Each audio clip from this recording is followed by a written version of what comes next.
but there was something about the artwork that sort of drew me back into the faith in a way.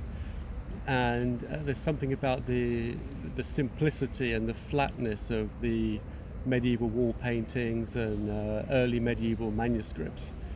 There's something about that imagery which drew me in, and I've been there ever since, really, just exploring that imagery. There's so much to see.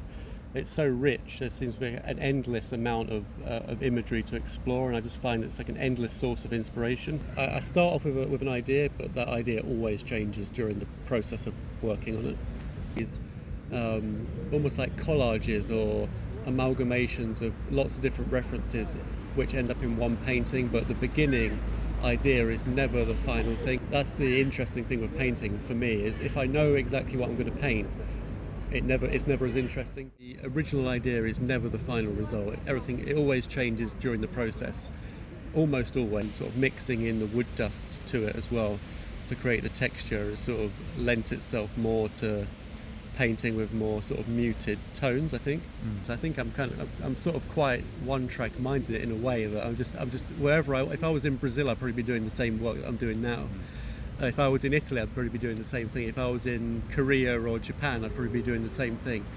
I mean, I've not been influenced culturally by being abroad at all, really. I've just become, in a way, more interested in sort of Western history and Christian art, sort of like an isolated monk working away. Wherever I am, I'm just producing the same stuff.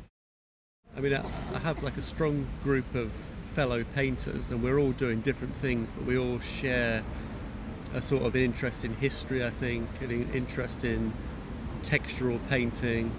The subject matter of the paintings is really, really important for me, because that's the thing that gives me the impetus to make art. I mean, there's mystery in there, in the sense there's a lot of symbolic references and things like that in there, but in terms of the imagery itself, it's quite clear, and it's quite clear what I'm trying to paint in a sense. So for me, it does have that religious aspect of it, clearly, but in terms of the way it's perceived by other people, I kind of leave that to be open, really. So I'm happy with whichever way people want to look at it. My work, I then let people do whatever they want with it, really. I don't really have any idea. I just make the paintings. I don't really have any fixed idea of what I want people to think about it or what I want the work to do. I just keep making the paintings and let people decide afterwards, really. You just got to paint what you want to paint. You don't try to please anybody else. Just paint whatever you want to paint. So if you're interested in painting a particular subject, don't try to be clever, don't try to be ironic, just paint whatever it is you want to paint. And when you're not genuine, I think it comes through the work. So I would just say, just paint whatever it is you want to paint, however silly you think that is, or however weird you think it is. You just got to try and plough your own furrow and just paint what you want to paint.